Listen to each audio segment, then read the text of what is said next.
Welcome to Nexus Consultancy. We provide professional and strategic services specializing in ISO management systems standards on quality, environmental, occupational health and safety, food safety and many other standards.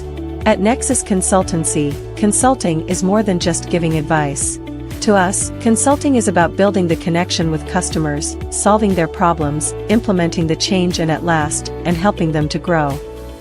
Our company's purpose is simple, which is to empower business and people. We have dedicated 14 years in helping businesses to achieve operational processes improvement and ISO certifications. Having served thousands of companies, Nexus Consultancy has truly built a legacy in helping customers achieve long-term business growth. We have served companies from GLCs, SMEs to big corporations from wide range of industries. We will work closely with you to create a customized consultation as unique as you are, offering you a truly value-added service which fulfill your business needs and objectives. We believe in what we do, and we would like to do it for you. So good morning everyone and welcome to this HACCP sharing section. My name is Cynthia and I'm very happy to be your host for today's sharing sections. So today our topic is securing food safety with HACCP, how HACCP can help identify hazards and mitigate food safety risks. Let's start. So why do we need to have a hazard management system in place? As we all know, food safety is a critical issue that affects everyone from producer to consumer. Food safety can be compromised anywhere in the entire food supply chain. Every year, millions of people around the world suffer from foodborne illnesses, with many cases resulting in hospitalizations or even death. In addition, food contamination can have serious economic consequences, including product recall, lost revenue, and damage to a company reputation. By implementing HACCP, it also allows you to trace the entire food supply chain quickly and accurately and prevent further problems such as vulnerability. So today's webinar is designed to give you an overview of the HACCP and its key principles, as well as to provide you with a practical guidance on how to implement HACCP on your own food business. So today our topic includes introductions, toolkits to start HACCP, hazard analysis, and conclusion. Okay, so let's start with the section 1 introduction. So before we start our topic, so here's a fun fact about the HACCP history. Did you know the HACCP concept was first developed by NASA, working with the Pillsbury company to ensure that their food is crumb and pathogens free, that had extensive shelf life property for space travel. So this is the first pathogen monitoring and measuring requirement imposed on food. And today, HACCP is well known in the food industry to ensure our food safety. Okay, so what is HACCP? HACCP stands for Hazard Analysis and Critical Control Point, which is a food safety management system that is designed to identify and prevent potential hazards in the food production process. HACCP is a systematic preventive approach that involves the entire food production process from the raw material to the finished product. The HACCP system helps the food businesses identify potential hazards and implement control measures to prevent or reduce the risks of this hazard occurring. In the context of food safety, we have three main types of hazard that can pose a risk to human health, such as biologicals, chemicals, and physical hazard. So the first one is the biological hazard. So what is biological hazard? So biological hazard refer to the presence of harmful microorganisms, for example, such as bacteria, viruses, fungus, or even parasites in the food that can cause illnesses or disease in our human body. For example, the biological hazard include, you can see on the screen is E. coli, Salmonella, yeast, and mold, and even aflatoxin. Okay, and the second one is chemical hazard. Chemical hazard refer to the presence of the harmful substance such as pesticide, food additive, and contaminating in food that can cause illnesses and disease in human. And then chemical hazard can be naturally occurring or man-made, and they can enter our foods at any stages of production, processing, or even packaging.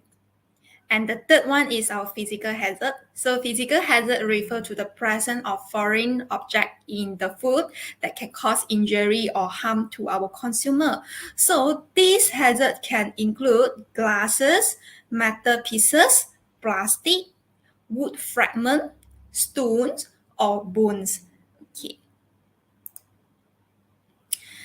Okay, so let's start our section 2. Okay, before we start to conduct a hazard analysis, we need to have two kits, which we also call it as our preliminary step for hazard.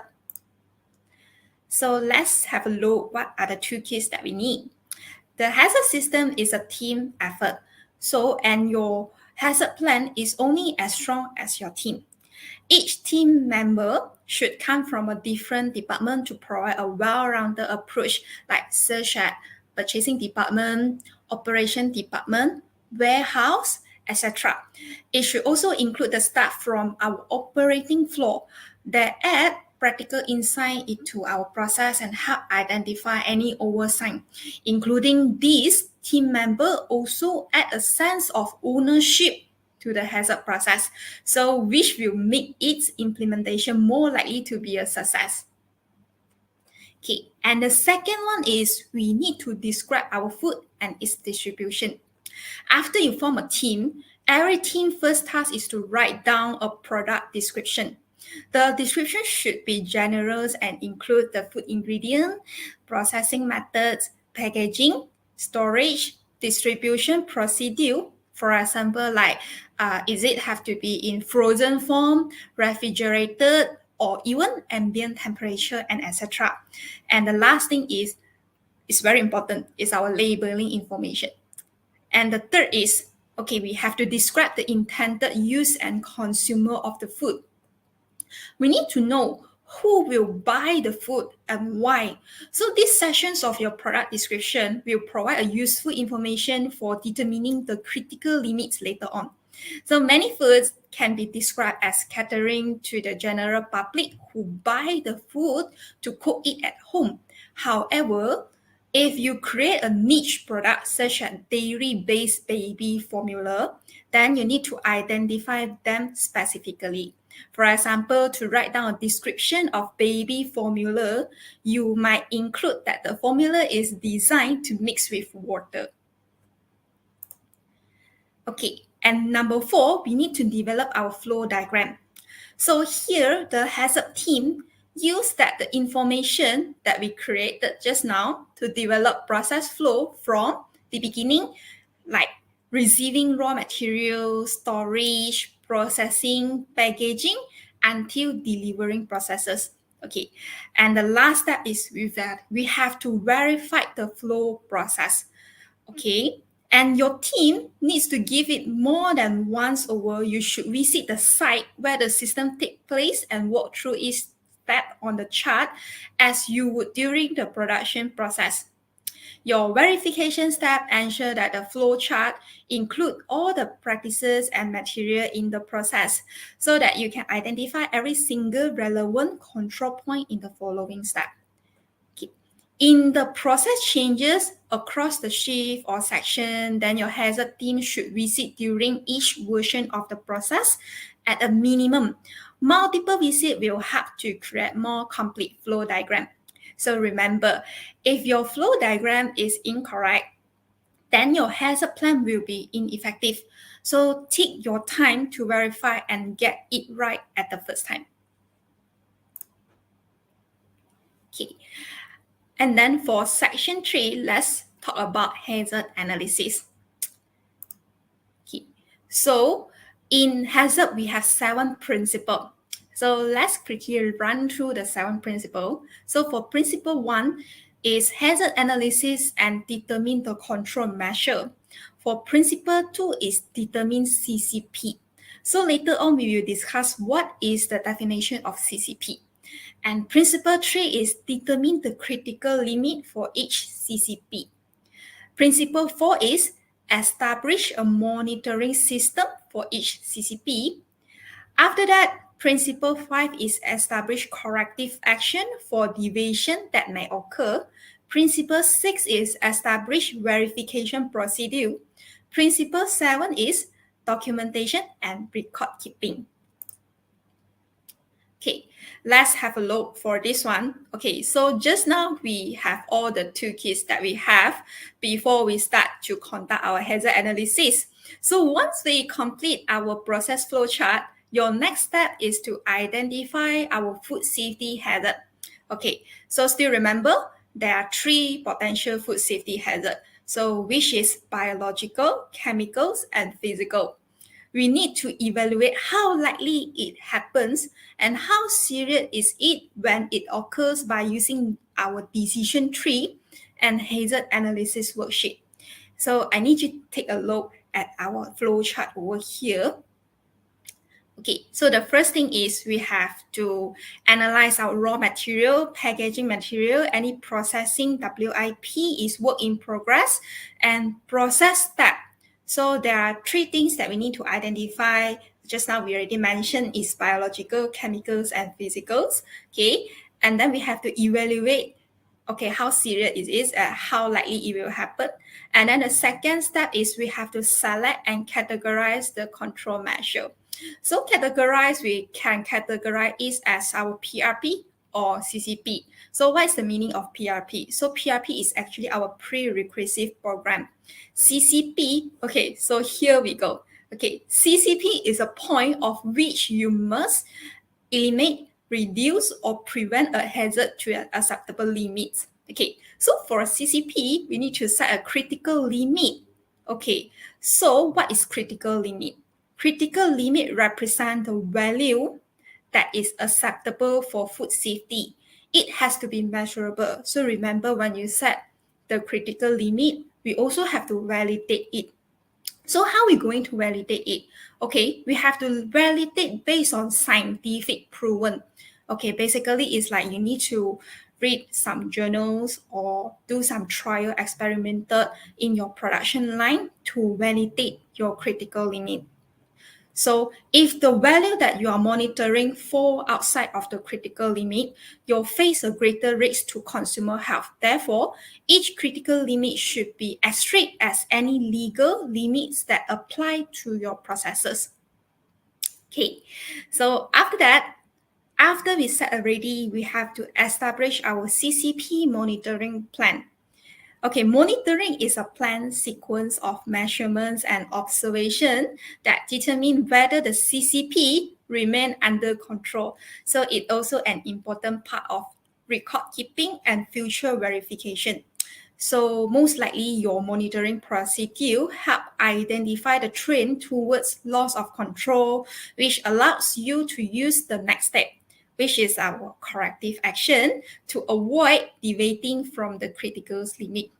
So when you identify the monitoring plan, so you must nominate a person to conduct the monitoring process. So it must be a very specific individual. For example, in production, so you have to nominate a person. Usually people will nominate like production supervisor to go and monitor the production process. Okay, and determine what to monitor, what machine that you need to monitor, which process step that you need to monitor, and identify the process for monitoring, create a process timeline. So when it will be monitored, so which is our frequency. So like how many times you're going to monitor in a day or in a month or in a year. And the last thing is you have to nominate a person to audit the whole monitoring system.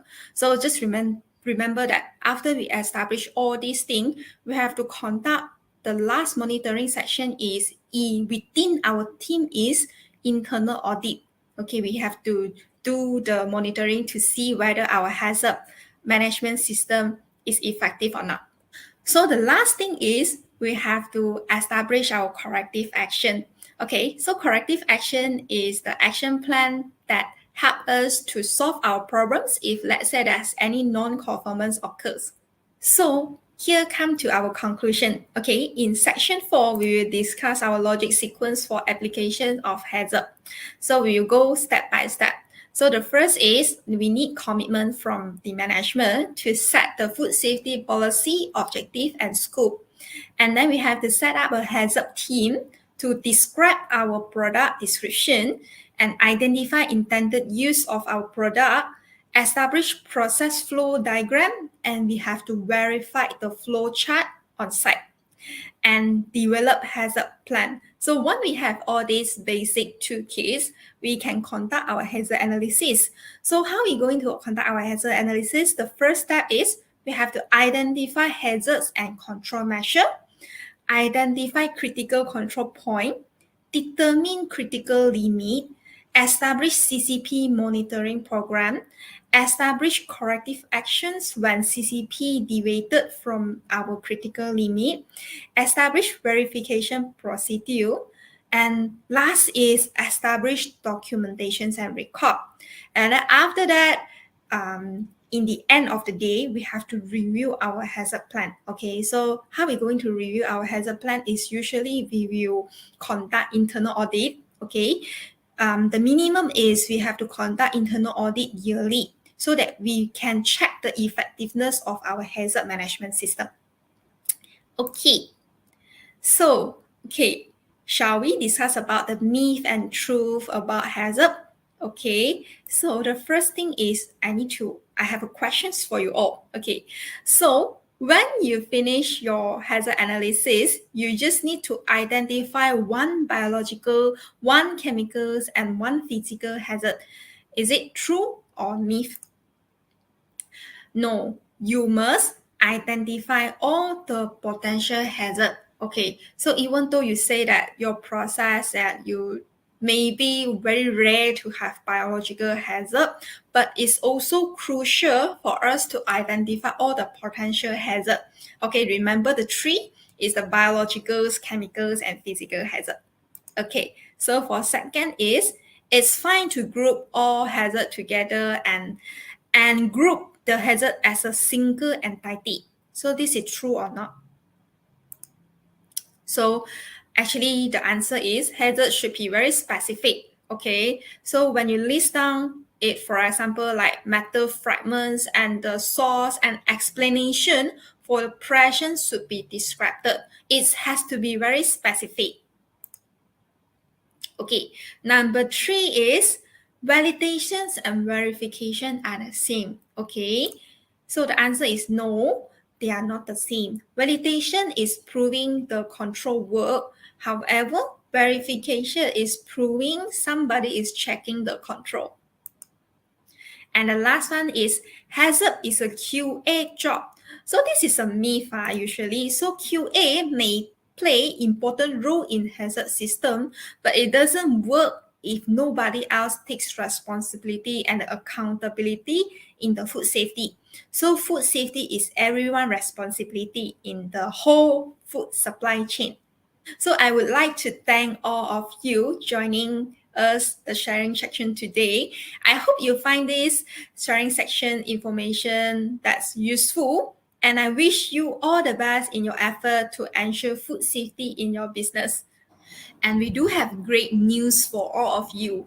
We are going to conduct some of the public training in May. If you are interested, you may reach out to us for more information. And last but not least, you can scan this QR code to get your free 30 minutes personalized online discovery call. We can give you practicals, focus, and actionable advice tailored to your business need. It's a one-to-one call with us about your business, your challenges, and effective solutions available for you. And you may also follow us on our website, Facebook, LinkedIn, Instagram, and subscribe to our newsletter. So if you have any questions, please write in the comment section. We will answer your questions as soon as possible. So thank you for your attention today and have a nice day.